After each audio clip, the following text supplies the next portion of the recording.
আমার একাডেমিক আহত, আমাদের সকল শিক্ষককে মারছে, আমার সকল ছাত্রদেরকে মারছে, কন্টিনিউ মারতেছে, এখনো মারতেছে। আমরা মেডিকেলে জায়গা দিতে পারতেছি না। সিনিয়র মেডিকেলে আমরা 3টে গাড়ি বানাচ্ছি, এখানে আমাদের 400-500 ছাত্র এখানে আহত হয়েছে। আমাদের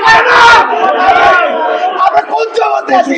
সকল ছাত্রলীগের ক্যাডাররা, সকল বড় বড় ক্যাডাররা এখানে ঢুকে ঢুকে হেলমেট পরে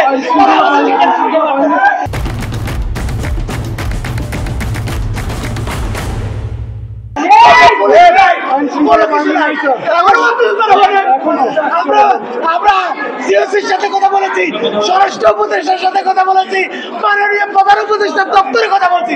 2 ঘন্টা চলে গেছে, এখন আমাদের বাচ্চা কেউ বাঁচে না।